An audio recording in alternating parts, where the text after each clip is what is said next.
Oh, but well, yeah. Let's talk about what was happening. Yeah. So I kind of catch the cold first, and that was okay. I mean, you catch a cold sometimes. That's nothing. That's nothing out of the ordinary.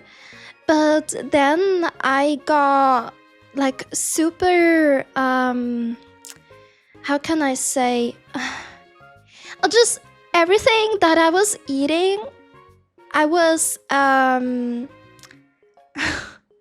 don't know how to put this, but I was shitting everything out instantly again. Like I was eating something solid, and after like 20 or 30 minutes of eating, my belly started to hurt like a lot. I had like cramps all over my belly, and yeah, spray poop.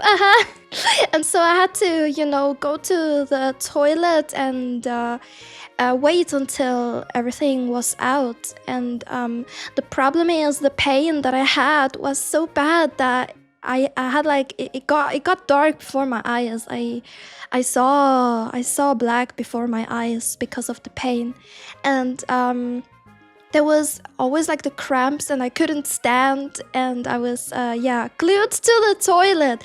This is the last update you guys knew before I on stream had the incident, and I had to I had to spend like 1.5 hours on the toilet before I was anyways. So that is what's happened. That's the update you guys know. But it didn't get better. It only got worse. And so I decided to go to the hospital. Not hospital, to the doctor.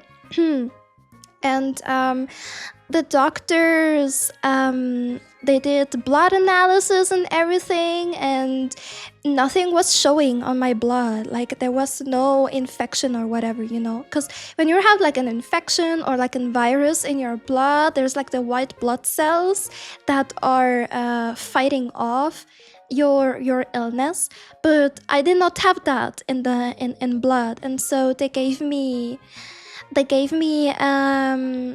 a container where I had to do a stool test. Okay, so next time I had to go to the toilet, I had to put a paper, like it's like a sheet of paper that I had to put in the toilet, and then when I had to go big, I had to do big or dookie on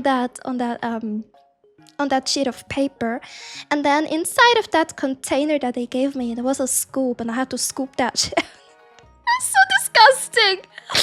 Anyways, I had to scoop my poop. I had to put it in a container and then send it to the lab for them to do tests. Yeah, so I did that. And I'm still waiting for the test results. Like today I got an email that they sent the... Ooh!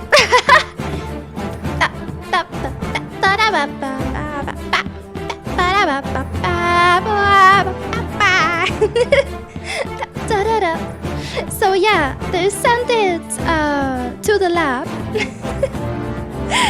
Yay! Yeah, the poop battle, the final boss toilet, indeed. Also, thank you for the 100 videos. Thank you. But yes, it was quite a nasty thing. Hydrate. Okay, thank you.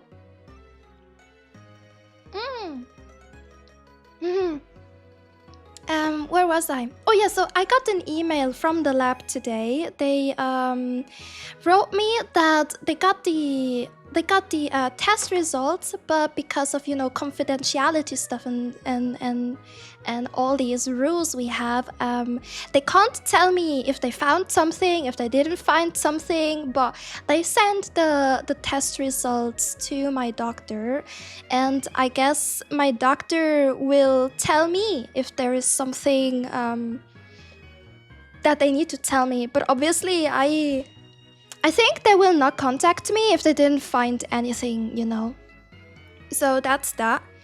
And Yes, so I was eating soups only. I was making chicken soup all the time in my rice cooker. I was cooking chicken soup all the time with fresh veggies and stuff. And for the broth, I was only adding, fresh water, some little bit of pepper, salt, and parsley, and just to make a very very light very very light broth. And then I was just eating soup all the time, eating soup, because chicken soup has if you put also veggies in there, it has a lot of vitamins, it has a lot of minerals, a lot of electrolytes. So if you're sick, chicken soup is really a really good thing to eat when you're sick, especially with the flu. Yeah. Did you rinse up the toilet on your day with it? No, because I shat on it. It's not into that. It was a shitty date. It was a shitty date. Yeah, Morgan maybe gave me the avian flu. I don't know. Ahoy, Mochi, how you? Hello, I have to say, Rose, ahoy. Ahoy, ahoy. But yeah, chicken soup is really gourmet soup. I really like it. It's something I like to call it, peasant food. Very, very cheap food, but it's super nutritious. So I really like chicken soup. I like to do chicken soup though, more in winter obviously since this is soup, right? But yeah, it's super super healthy and very nutritious. And when you can't keep food down, it's a good way to take in nutritions in a liquid way. Liquid in, liquid out. Yeah, it was really really bad. Okay, so after the doctor's appointment, they just gave me Imodium, guys. Like nothing else. They just gave me Imodium. For the ones who don't know what Imodium is, it stops you from going liquid. It stops you from going liquid. But after that, I got another dilemma. Not related to this incident, but it's got since a few weeks, I have a very how do you say, a poking pain. Like it's like if I have needles poking into my belly. I can't describe it other way. It's just like that. And yeah, I have it right now, for example, as well. It's not really that bad, but I still have this pain in my belly. And first I thought, okay, maybe now I'm constipated, because now that I took Imodium, maybe now I'm constipated and I can't get it out, and I couldn't like. Maybe this is TMI, but it's 6 days now that I lastly went to the toilet to go big. So, anyways, maybe it's a baby. Me getting late. Come on. No. So I was like, okay, but I mean, this is like who can do, like, who can check my belly? And I went to the gynecologist, and I told him, hey, it's like in the area, down there, but I'm not sure because I had this and this the entire week, and now I'm, constipated and everything. And yeah, so the gynecologist, sorry. The gynecologist did an ultrasound. How do you say that? Like they just looked into there with ultrasound, okay? And they found a They found a 3 centimeter big cyst in one of my ovaries. And that cyst is already soaked in with blood. And that is why I have pain. So whenever the cyst, hurts, so whenever I have this type of pain, it's because the cyst is bleeding. it's bleeding, and it's growing, and it's bleeding inside one of my ovaries. And right now it's let's say only 3 centimeters big, so they won't do anything. If I have pain, I just have to take pain meds. But the thing is, if it grows even more, so if it grows to 5 centimeters, that's when things get complicated. So if like between 2 and 4 centimeters, the cyst is considered like small or not threatening. But if it grows at around 5 centimeters, then it has to be removed surgically, because it can explode. With movement, you can, if let's say if it grows bigger, I can't do any sports anymore. I need to be careful how I sit, how I move, because if it explodes open, if it pops open, I need to be rushed to the ER, and they need to remove it. And it could be that I might also lose that ovary. So, yeah. Sorry. But this is only a worst case scenario, so I don't, wanna worry too much. But the problem is, September 2 years ago, I nearly got killed because of medical malpractice. And the absolute, worst case scenario that they told me is not gonna happen, happened. And so for me, these words are not comforting. When someone tells me, oh, this is like the worst case scenario, this only happens like, one in 10,000 or whatever it is. For me, this doesn't weigh, because I already went through something like that nearly killed me. I had to be rushed to the ER and get same night surgery as fast, as soon as possible. So it's a bit hard for me to cope with it, because per se the situation I'm having right now is not bad. Okay, like, yes, I have pain, yes, this is happening. It can also be one of the reasons, or not one, but it can do different things. Having this cyst can impact digestion. So maybe that's what I was having. It can impact the digestion and into the liquid or the hard way.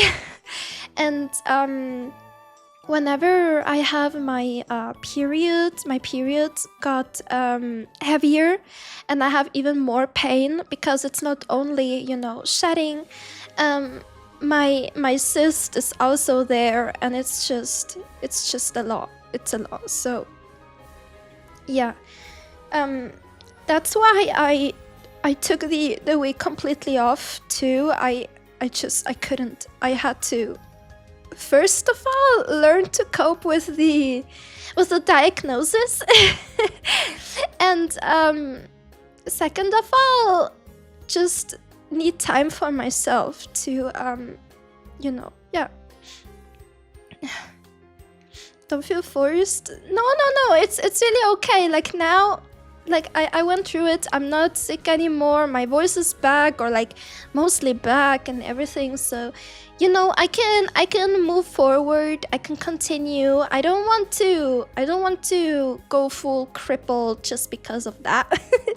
So yeah, it's just this is the status right now. In October, in the middle of October, like literally in 2 months, I will have to go to the doctors again, and they will look at it again. So yeah, they will look at it again.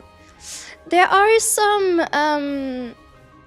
things that I need to keep in mind with the cyst. One is if it explodes, like if for one reason the cyst explodes, I will have really sharp, really hard pain and internal bleedings, and so I will have to go to the ER.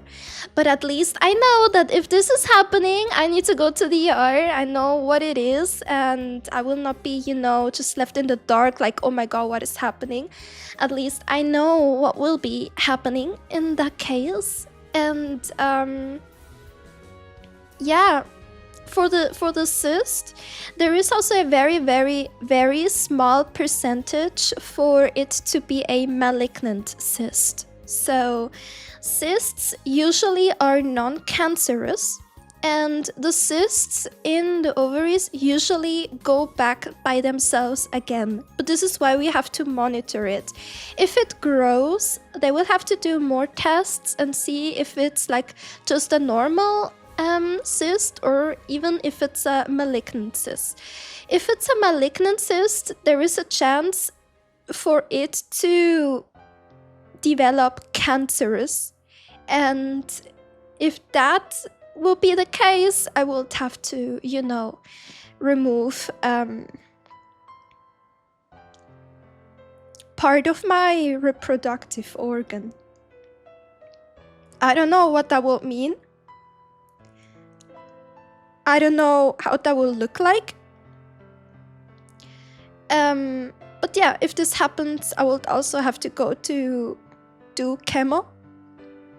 Just for the cancerous cells to not spread. But this is just in case that it's growing bigger and it's not going back. Usually, in most cases, the cysts go back by themselves again, so they become small or disappear completely by themselves, and you don't have to, intervene. But if it will grow, there is just this really small chance that I just need to know. Yeah. Good thing is that you know it now. That means you can keep an eye on it. Yes, absolutely. Like, I'm very grateful that it is in such an early stage that it doesn't matter how it develops, we can still act on it. So yeah, it's just still kind of a shock diagnosis. But it's not as bad. It's not as bad. I mean, yeah. It's not as bad. It will support you. No worries about money. No, this is not even about money. This is just about health. Sorry, I need to go get some Kleenex. Okay. So yeah, this is not even about money. I don't care. Like, yes, I lost my job. I don't have an income right now, but I am very privileged to live in a country that we have insurance for everything. And so because the doctors are prescribing me all of this, I will not have to pay a lot. I will only have to pay 10% until I reach my yearly limit. That is 2K. And when I reach 2K, the rest will be covered by the insurance always. So yeah. Worst case, I have to pay 2K each year. Not month, but each year for chemo and stuff. But this is very, very, very far-fetched. It's just a possibility that I need to know and keep in mind for this type of things. One thing at a time. No point giving your worries to any power. Yeah, that's true. Most people can have a lot of things wrong with them and they don't know about it. But now you know, and that's not something... It's not something worse. Oh yeah, absolutely. It's only a few hype trains. No, it's okay. Like, I'm very well insured. Like, Switzerland is a very rich country. I'm very lucky that in here, nothing will happen to me. I will not, you know, land on the streets. I will not lose my roof. I will not have money to buy food or anything, you know. I'm very well insured, insurance, and so everything is fine. Everything is fine. It's really not about the money. It's really okay. It's really okay. It's just it's a shock diagnosis, and when it comes to health, it's just scary.